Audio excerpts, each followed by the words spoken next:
Good afternoon and welcome to the City of Toronto's COVID-19 media briefing for Monday, April the 26th, 2021. Joining us today is Toronto Mayor John Tory, Toronto's Medical Officer of Health, Dr. Eileen de Villa, and Toronto Fire Chief and the General Manager of the Office of Emergency Management, Matthew Pegg.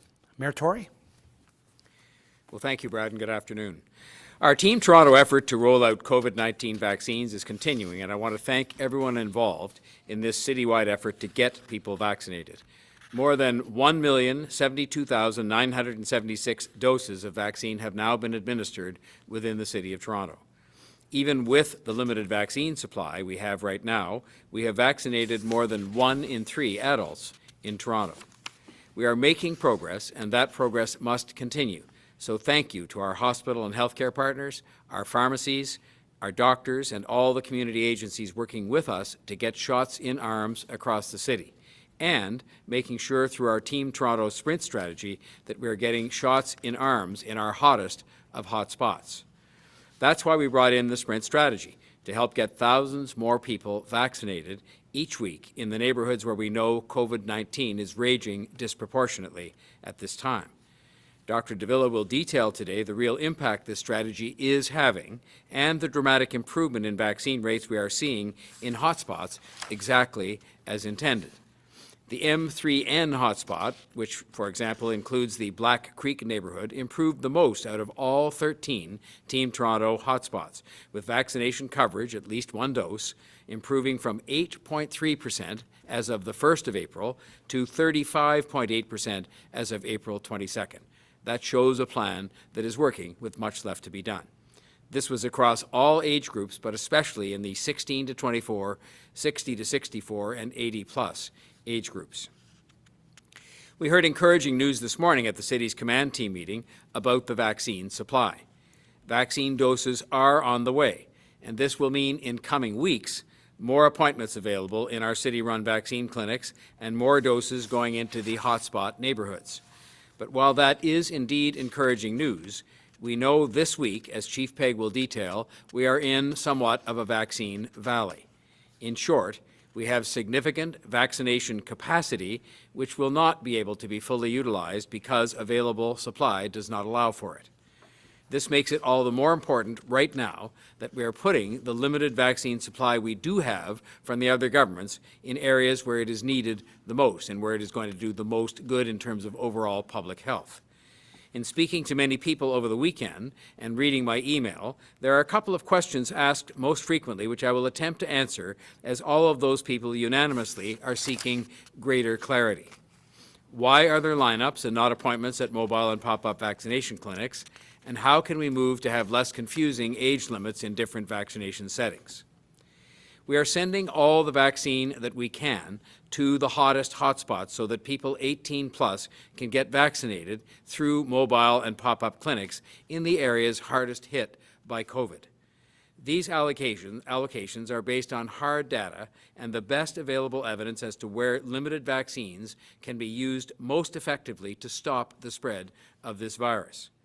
Our public health officials are adamant that these mobile and pop-up hotspot clinics, despite their long lines, are the best way to get thousands of people vaccinated quickly right where they live, and to do it where the biggest public health benefits will be achieved in terms of stopping the spread. I know people are frustrated there isn't one provincial booking system to handle all the different places that are vaccinating people right now. As a city government, we are working to let people know as clearly as we can where you can get your shot. So let me go through it as clearly as I can. And we've set this out in very specific ways through social media. If you are 60 and older, you can book an appointment at our city-run clinics either by going to toronto.ca/COVID-19 or by calling 1-888-999-6488. Pregnant women, teachers in hotspots, and special education teachers can also book a spot in our clinics by calling the provincial call centre. If you live in one of the 53 postal code hotspots in our city listed on toronto.ca/COVID-19 and you are 50 and older, you can also get your vaccine from a city-run clinic, or you can attend the mobile and pop-up clinics that are operating in your area. While efforts are ongoing in all hotspots, if you live in one of the 13 hotspot postal codes in our city that Public Health has named as the top priority, the hottest of the hotspots, we have mobile and pop-up clinics going into your community with extra vaccine doses from the city. These locations are usually communicated just to the local neighborhoods by community agencies, by hospital workers, and by healthcare partners so that the vaccines can go to the people who need them the most. If you're 40 and older, you can get your vaccine from more than 270 pharmacies in the City of Toronto alone. They are supplied with AstraZeneca vaccine from the province. Now, I know that can sound confusing to people, but that is the system the province has in place right now. For a variety of reasons, we are in discussions with the province about future age changes which help achieve public health goals, but which also reduce this confusion. This will also be easier to navigate when we have much more vaccine supply. There will be more clinics and more appointments, and we will be able to use all of the capacity that we've put in place in order to get shots into people's arms. We know that as the pandemic continues, more and more people are struggling with their mental health, and it is more important than ever to recognize the toll this has been taking on all of us. People sometimes who've never experienced any mental health issues in their lives before are experiencing those issues now after this long stretch of pandemic. I am pleased to announce today that the City will be allocating an additional $2 million to community groups and nonprofit organizations to assist them in addressing mental health issues with an emphasis on supporting individuals in the neighborhoods hardest hit by the COVID pandemic. This funding will be allocated through the TO Supports Investment Fund, which has in turn been supported by the Government of Ontario, and I thank the Government and Premier Ford for that support. The funds are being distributed right now to 7 of the community-based mental health organizations that are part of the mental health support strategy we launched last year, and the funds are also going to at least 18 additional partner agencies that specialize in addressing mental health concerns. The funding recipients will provide a range of mental health support services, including virtual, one-on-one, and group support counseling sessions, and increased crisis support via crisis lines.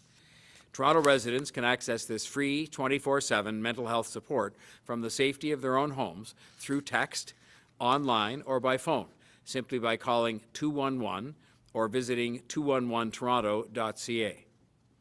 We know this is a very tough time for so many people, so we're working with community agencies on the ground to provide mental health support to residents and to our frontline workers.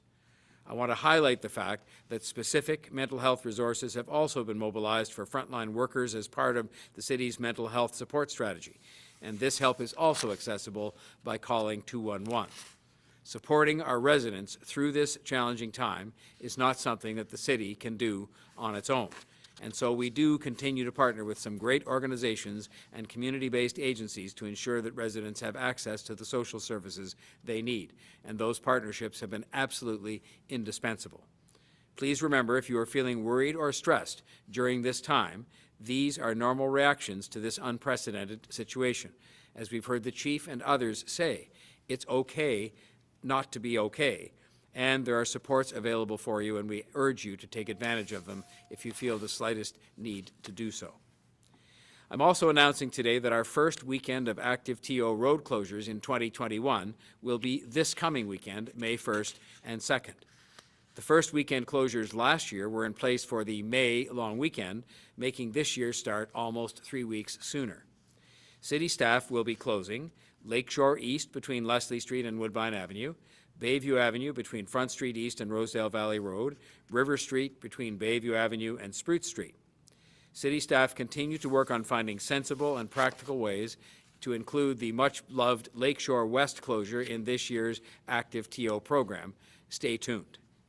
We are committed to giving people more places to get outside safely, to get fresh air and exercise, and active TO has proven to be a successful way to do that. I encourage people to get out and get active while following all the public health measures. Stick to just your household when you're out, and please keep your distance from others. This year, during active TO, we are also trying to draw attention to other places that are open for a bike ride or a walk or a run. And I want to highlight in particular High Park, for example, which is closed to vehicle traffic every weekend, including this upcoming weekend, so that people have more room to get active in other ways. Secondly, the Meadowway in Scarborough. Thirdly, the Humber Valley Trail in Etobicoke. And fourthly, the Finch Hydro Corridor in North York. And also, I should mention the many museums that have green spaces available throughout the city. We are also preparing, and I think this is a very exciting development as we try to take these things across the city and make them available for more people. We're preparing for an active TO installation on the Allen Road. To celebrate the 50th anniversary of the cancellation of the Spadina Expressway in 1971, we are planning to close the Allen Road on June the 6th.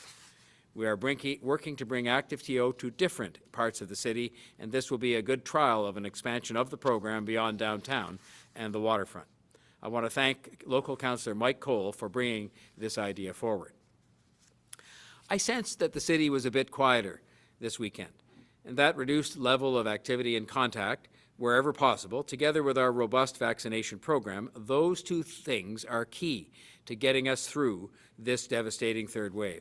And I take some modest encouragement from the progress that we have made in both of these areas, and I thank not only people for what appears to be a greater level of cooperation in staying home and keeping their distance, but I also thank the many staff people that are involved from all of our partners and from the city itself in delivering the vaccine program, which is going well, with much more to be done. I would now ask Dr. de Villa to offer her report for today. Thank you, Mayor Tory, and good afternoon. Today, I am reporting 1,101 new cases of COVID-19. There are 1,085 people in hospital. 231 of them are in the ICU. Sadly, I am reporting 12 more deaths to COVID-19. We have now seen 3,023 lives lost to COVID-19 in Toronto, having crossed the 3,000 mark on Sunday. In the past 5 days, we have seen 6,090 new cases of COVID-19 and 418 people admitted to hospital. There are two stories unfolding at the same time. Good news and bad news on parallel tracks. The unrelenting toll the COVID-19 variants are taking, and the success we are seeing in delivering vaccinations. In the healthcare system, the heavy stress and emotional burdens continue, yet our access to vaccines is improving and increasing. We anticipate that will continue, even if we cannot promise it will be entirely smooth sailing each week. The hotspot strategy is yielding significant results in delivering vaccinations in areas where the threat of spread is greatest. Vaccination coverage, meaning the proportion of people who've received a first dose, increased in all of the 13 hotspot postal codes, from an average of 10.8% coverage as of April 1st to 28.3% as of April 22nd. On Friday, the province's Science Advisory Table urged a focus on prioritizing vaccinations in places where rates of transmission are high. It estimated a focus on hotspot neighborhoods will reduce hospitalizations and deaths. This is the kind of outcome that benefits every person in Toronto because we are in this period of high infectiousness, high transmission, and consequently of high risk. In terms of case counts, we will eventually trend in the right direction. But we aren't trending there yet. That is why public health measures remain strictly necessary and why even the vaccinated have to tread very carefully for many weeks to come. Last Friday, a new Section 22 class order took effect that applies to workplaces with COVID-19 outbreaks. Today, my team at Toronto Public Health reviewed the findings of investigations underway. There will be 8 partial closures in instances where the findings indicate the entire operation does not need to shut down.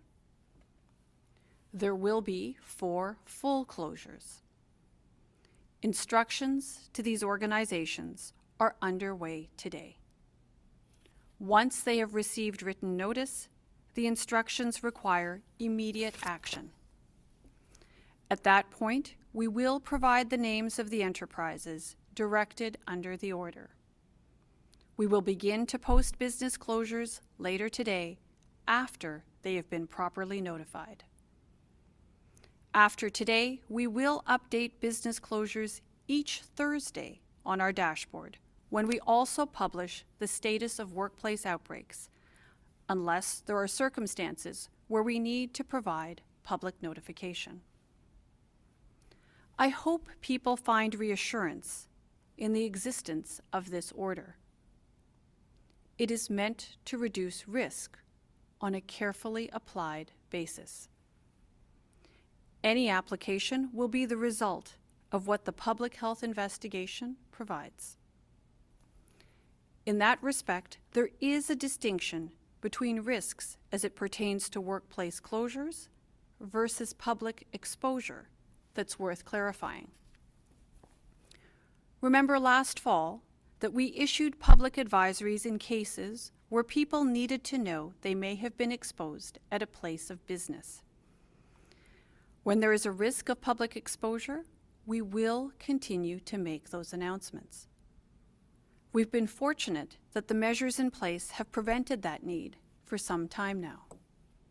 It comes at a cost, but it produces a benefit by preventing exposures, outbreaks, illness, and virus spread.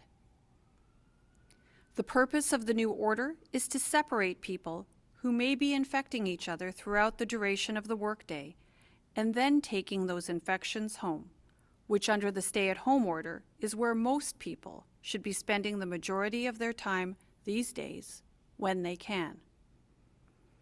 In our experience tracking workplace outbreaks, at this time, the majority of the workplaces where the new order would apply will not often or usually be places where the general public goes.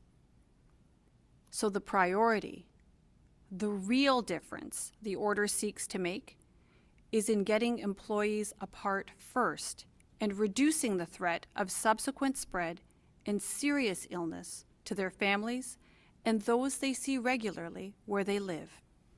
Because the majority are working in places with no public access or public access greatly limited by the stay-at-home order or by operating requirements in place to support infection prevention and control. At this point in the pandemic, given the extent and the ease of transmission everywhere, I'm reluctant to characterize case counts as plateauing. Whatever the trend in case counts, I am certain of this. While 13 or 14 or 1,500 daily cases is certainly worse than 1,000, 1,000 cases a day is never going to be anything to feel good about, and certainly not something that we can accept. If we are to bring the third wave under control, or have a real hope of the kind of summer we all crave, there is a lot of work to be done. The Section 22 class order is one targeted tool of many. The vaccination campaign is another. The outcome will be the sum of the many parts that we draw on as we seek to blunt the impact of the variants and surging virus spread in Toronto. With hard work and patience, over time, we can all help to reduce the surge and restore true public health for everyone in Toronto. With that, I'll now turn it over to Chief Pegg to deliver his remarks. Thank you, Dr. de Villa. Good afternoon. The City of Toronto operates a network of 9 vaccine clinics strategically located across the city. The 9 city-operated vaccine clinics include Metro Toronto Convention Centre, Toronto Congress Centre, Scarborough Town Centre, The Hangar, Cloverdale Mall, Malvern Community Recreation Centre, North Toronto Memorial Community Centre, Mitchell Field Community Centre, and Carmine Stefano Community Centre. These 9 city-operated vaccine clinics operate daily across Toronto, with people receiving vaccine from 11 a.m. through 8 p.m. 7 days per week. The 9 city-operated vaccine clinics operate on the basis of pre-scheduled appointments booked solely through the provincial booking system. These 9 city-operated vaccine clinics are augmented by a growing number of hospital and Ontario Health Team partner-operated clinics, including both mobile and pop-up clinic locations. While the city-operated vaccine clinics operate solely on the basis of pre-booked appointments and specifically assigned appointment times, pop-up clinics generally do not. For many of the communities that pop-up clinics aim to serve, our community partners and local host agencies explain that many clients are not able nor comfortable in accessing online or telephone-based booking systems. Accordingly, pop-up clinics tend to operate on an in-person, drop-in basis as opposed to pre-booking appointments. Further, our community partners explain that for many, seeing familiar and trusted faces either in line to receive vaccine or involved in clinic operations builds both trust and confidence. I would like to thank and acknowledge the many vaccination partners and local community host agencies who are working together to vaccinate thousands of people each day. I want to acknowledge that many residents are expressing their frustration with the lack of a single point of access for booking vaccine appointments across Toronto. I know that the present environment can be both confusing and hard to keep up with. Most recently, I spent a considerable amount of time this weekend doing my very best to respond to resident questions and concerns via both social media and through our media partners. I appreciate everyone's interest, engagement, and patience as we all work to respond to questions and inquiries in as timely and effective a manner as possible. We are working hard to coordinate and streamline all the available information on a daily basis and to keep this information up to date on the toronto.ca/COVID-19 website. While the booking system for each of the city-operated vaccine clinics is consolidated into one single point of access, many of our partner-operated clinics do not use the provincial booking system for their respective clinics. Likewise, pharmacies also do not use the provincial booking system for their appointments. As such, we encourage everyone to monitor the following sites for accurate and up-to-date information on booking vaccine appointments: toronto.ca/COVID-19 for all city-operated clinics, vaccineto.ca for hospital and Ontario Health Team operated clinics, and the relevant pharmacy website for appointments in pharmacies. I'm very pleased that yesterday we were able to open another block of vaccine appointments in city-operated clinics. This block of appointments is available between May 10th and May 16th. More than 60,000 individual appointments are available that week. These appointments became available in the provincial booking system yesterday, and I'm pleased that 8,230 people successfully booked their vaccine appointment yesterday alone. As of 1 o'clock this afternoon, another 5,500 people have booked their appointment to be vaccinated against COVID-19. The eligibility for booking vaccine appointments is determined by the province of Ontario. At present, the following groups of people are eligible to book their appointment for COVID-19 vaccine in a city-operated clinic: anyone who is 60 years of age or older, anyone who is 50 years of age or older who lives in one of the identified hotspot neighborhoods, anyone who is pregnant, any elementary or secondary education workers who work in a COVID-19 hotspot in Toronto, any elementary or secondary education workers who support students with special education needs, and any elementary or secondary education workers who live in a Toronto hotspot. Residents who are 60 years of age and older, along with residents who are 50 years of age and older and who live in one of the identified hotspot neighborhoods, are able to book their appointment via the provincial online booking system or by calling the provincial call centre at 1-888-999-6488. Education workers and those who are pregnant are not yet able to use the online booking system. Rather, these folks should call the provincial call centre in order to book their vaccine appointment in a city-operated clinic. The number of appointments that are made available in city-operated vaccine clinics corresponds directly with the number of doses of vaccine that are available to be administered. Last week, there were a total of 76,050 doses of vaccine allocated to Toronto by the province. 69% of those doses were administered in the city-operated vaccine clinics, with the remaining 31% being administered by our hospital and Ontario Health Team partners. This lower than expected supply of vaccine was the result of unanticipated vaccine supply chain issues. This week, a total of 107,640 doses of vaccine have been allocated to Toronto. In support of the ongoing sprint strategy that Dr. de Villa and Mayor Tory announced last week, 59% of the total available vaccine is being allocated to our hospital and Ontario Health Team partners and in support of hotspot mobile and pop-up clinic operations. Next week, Toronto is expecting to receive a total of 297,730 doses of vaccine, assuming the shipment of vaccine arrives as planned. 73% of that total will be allocated to our hospital and Ontario Health Team partners in support of hotspot mobile and pop-up clinic operations, with the remaining 27%, equaling 80,730 doses, being allocated for use in city-operated vaccine clinics.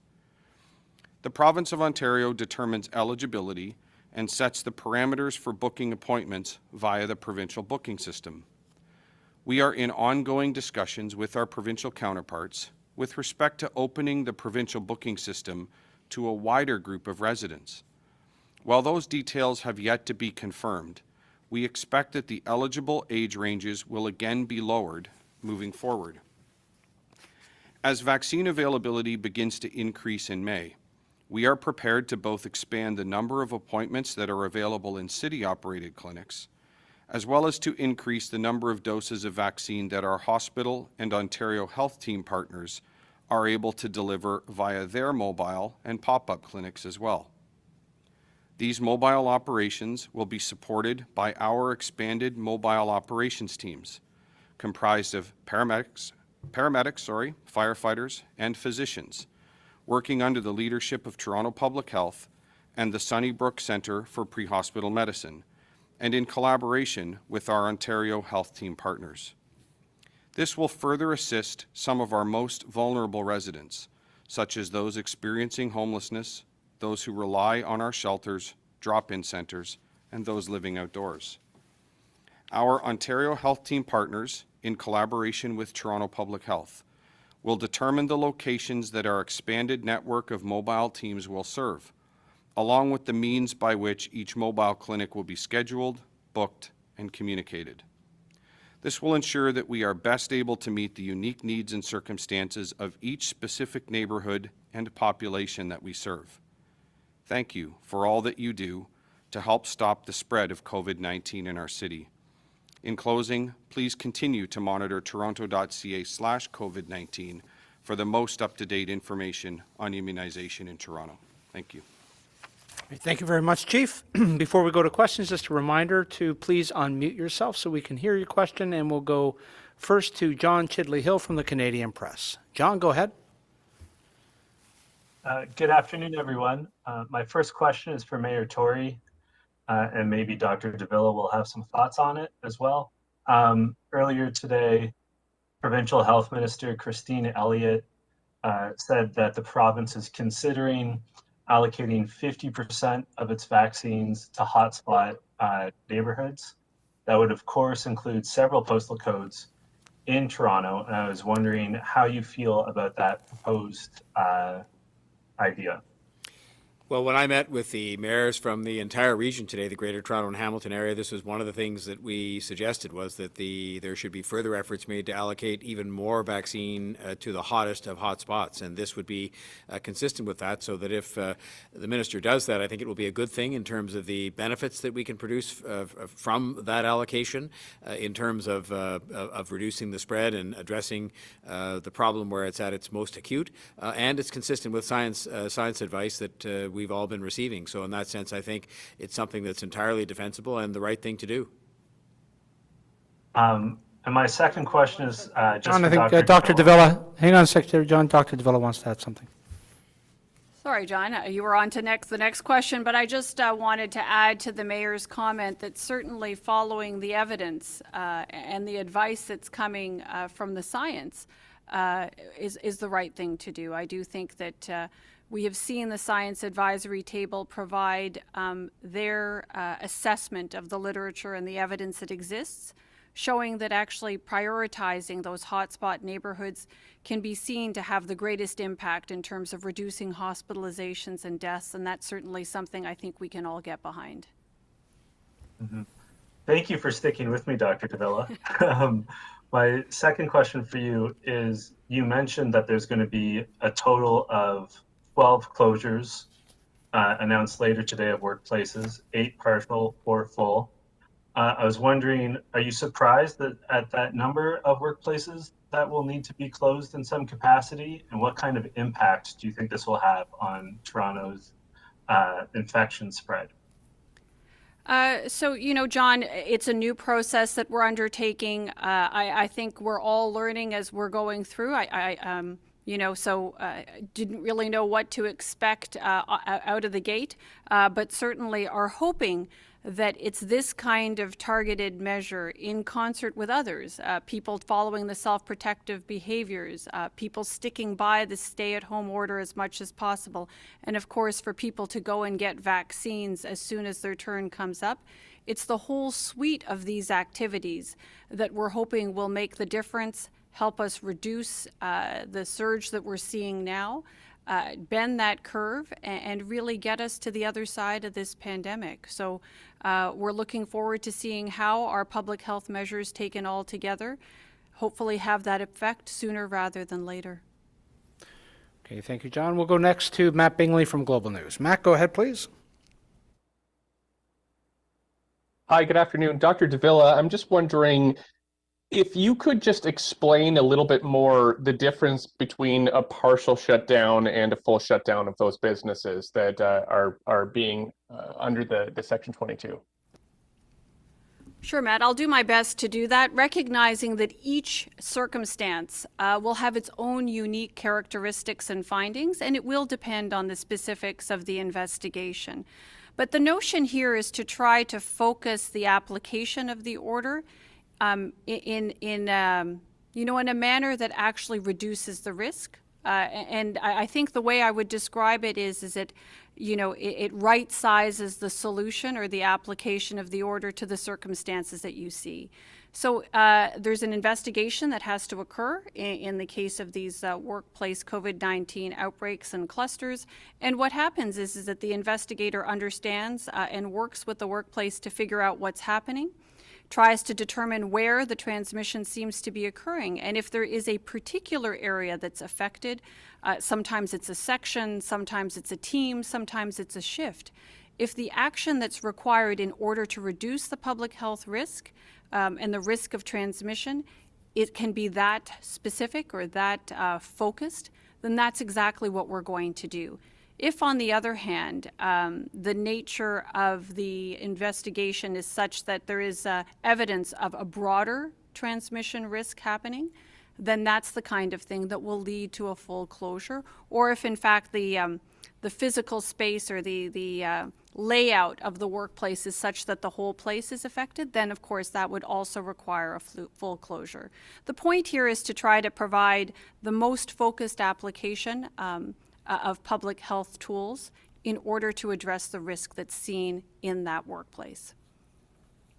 Mayor Tory? And to follow, I'd just like to add to that I want the public to know that Dr. de Villa and her team are spending an immense amount of time informing themselves about, and it's a complicated matter, the different industries, the different workplaces. If you just think about what was just said in terms of shifts and setup, physical setups of different places of work and so on. And I'm very heartened by that, because while I have no doubt that the right and balanced decision will be made in the interest of public health, which is her responsibility, that it is done in a context and it's done with information. And I think that that's what the people would want to expect from their medical officer of health and from their governments, which is that these things are done in the best interest of public health, but they're done with sort of full information, and it takes a lot of time to do that, and I commend her and her team for taking the time to do that when they've got many, many things to do. okay, now my follow-up for Dr. de Villa.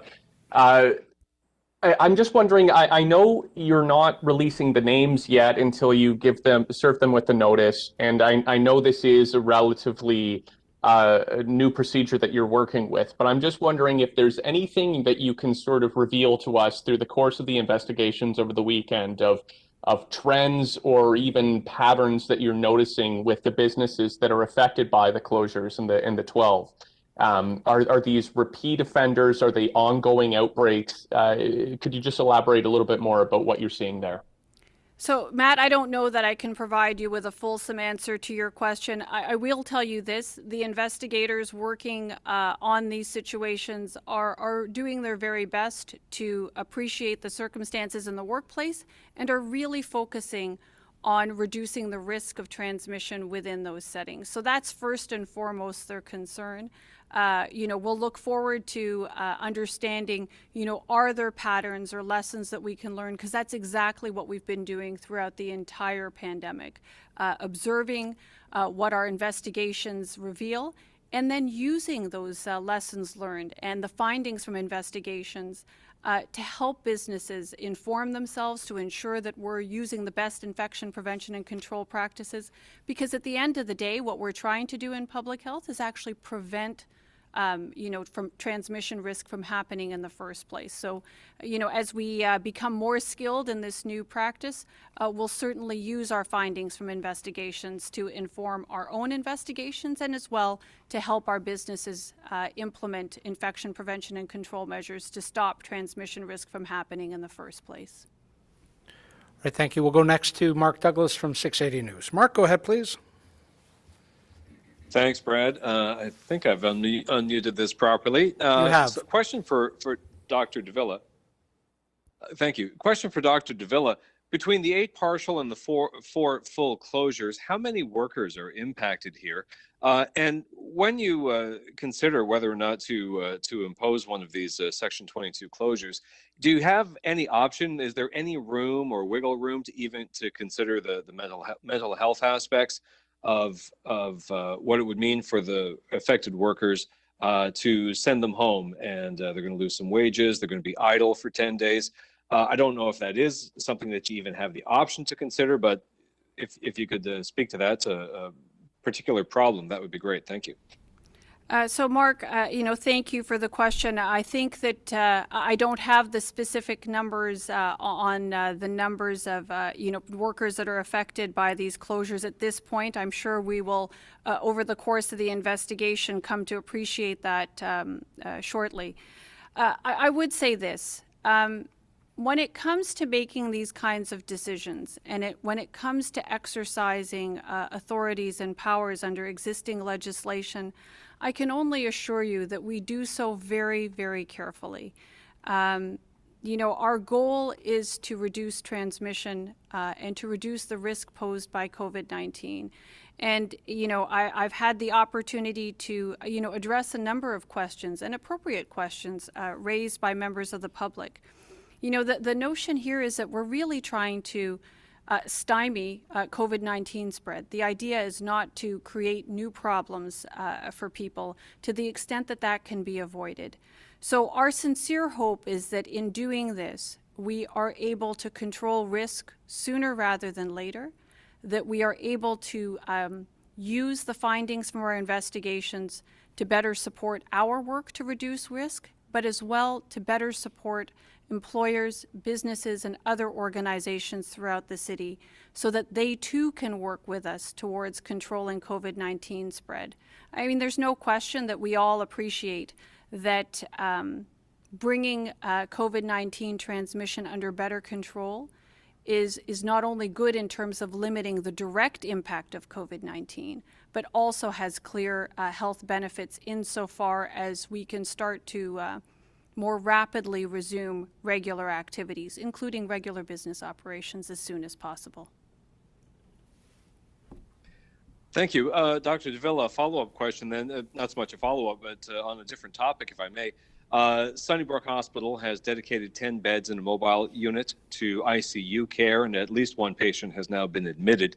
Do you believe Torontonians should expect to see more of this kind of reallocation of hospital resources from perhaps unexpected places into ICU care? And are you aware of any Toronto Public Health resources that could be dedicated to intensive care purposes?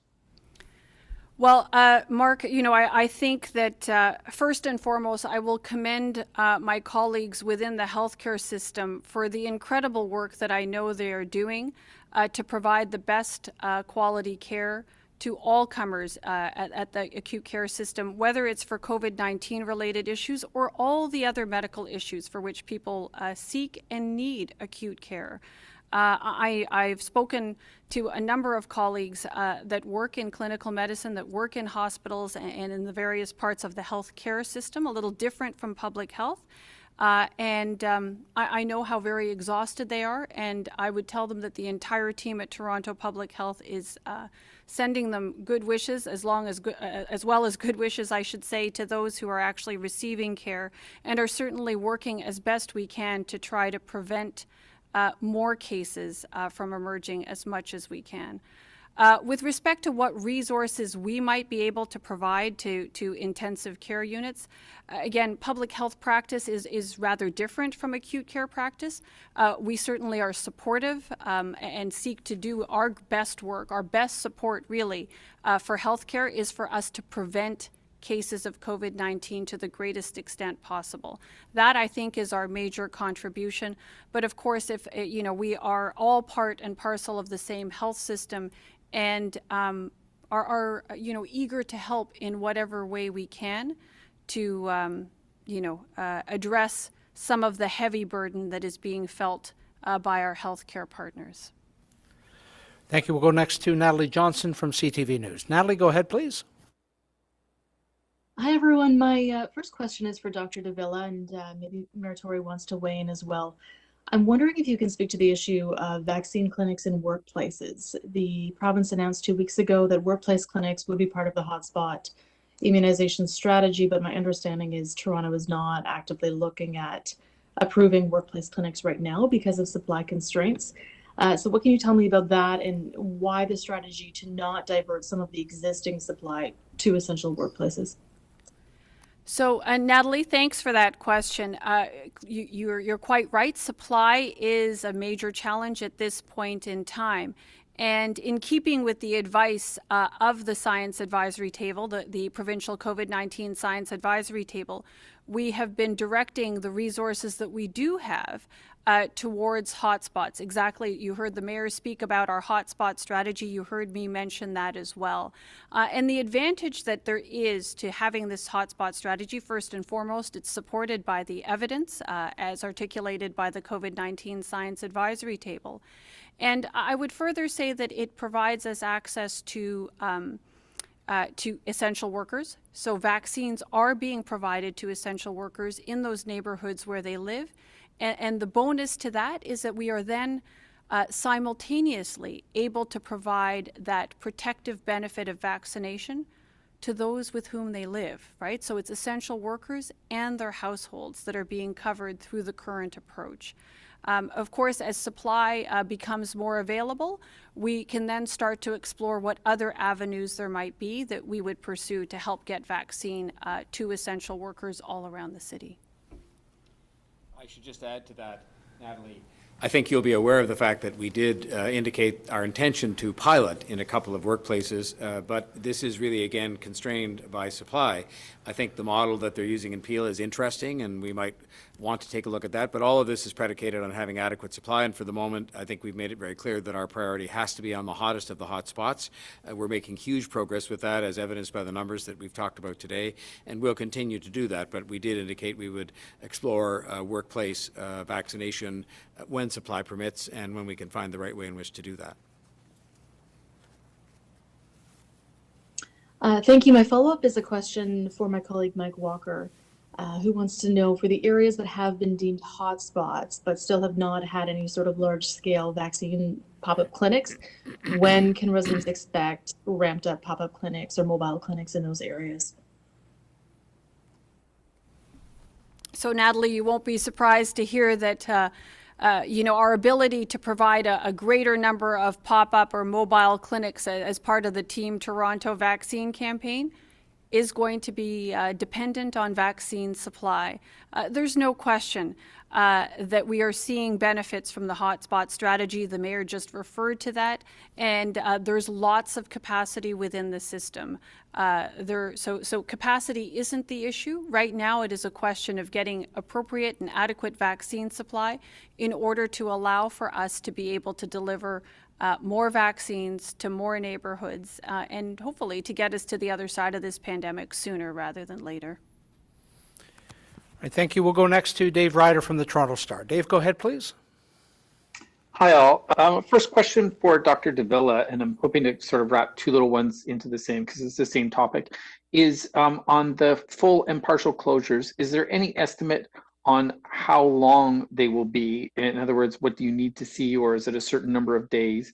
And wrapped into that is some people will be cheering the closure of workplaces to stop the spread, but not the employees who, many of them, I'm assuming, don't have access to paid sick days. So have you heard anything more about what the province plans to protect those people, many of whom will now find that they have to be off the job for a while? So, Dave, let me suggest that the mayor may have more to say on the second part of your question. I haven't heard anything specific. In respect of the duration of the closures, you'll note that the order calls for 10 days. But of course, it always depends on what is happening in the unique circumstances of that workplace. You have to actually investigate and do the actions or take actions in concert with the evidence that you find and the assessment that's conducted on the workplace. So, but the terms of the order are such that, in most cases, you'll be looking at a 10-day closure. And again, there's always that opportunity to look at what the circumstances are in the workplace and adjust as need be, the focus being controlling public health risk and the risk of transmission. I don't have any details on the impending provincial announcement with respect to timing or substance, but express the hope again, and we, as mayors in this region, also express the hope today that it would be coming as soon as it can, and that it should be simple, that it should be very timely, and that people can get that money into their bank accounts right away so they can feed their families and provide for their needs. And finally, that the quantum, whether on its own or put together with other benefits, will be sufficient to provide for a reasonable amount for those families so that they can meet their basic needs. Thank you. I'll aim my follow-up at Chief Pegg. Chief Pegg, I just want to decipher what you were saying about looking at the age ranges as we get what sounds like a steeply ramped up amount of vaccine. As I understand it, and I just want to confirm, you're saying that as far as the 9 city-run clinics and the general availability, which is now for anyone 60 plus, that if the increased vaccine comes through, that would be lowered. And if what I'm understanding is true, do you know what it be lowered to? Would be looking at 55 or 50? Yeah, hi, good afternoon, Dave. So not Not necessarily are those two things, being vaccine availability and the provincial booking system. They are not directly linked or solely linked. Would probably be the better way to say that. The province of Ontario, and that of course is in keeping with all of the advice, as Dr. de Villa has explained, with the provincial science advisory table, the vaccine allocation tables, and all of that expertise. They are working every day looking at the provincial picture with respect to eligibility and what makes sense next. So I can say that we are in discussion with them. As you heard in my remarks, certainly my expectation is that we will see at some point in the future, we will see the province expand the eligibility, and I believe that will come in the term by way of making younger people eligible to book via the provincial booking system. I don't have any visibility at this point with respect to what those numbers are, other than to say that they undoubtedly and reasonably will come from the advice provided to the province of Ontario by things like the science advisory table and each of the medical officers of health. Dr. de Villa may wish to add to that. I'm not sure. No, I think you've covered it pretty well, Chief. Looking forward to being able to cover a broader swath of our population, to get vaccines into arms, and to get us to the other side of this pandemic. So we'll stay tuned and look forward to hearing what the provincial announcement looks like. Okay, that actually was our last question, so thank you very much for joining us. That concludes today's briefing. Our next scheduled briefing will be this Wednesday, April the 28th. Stay well.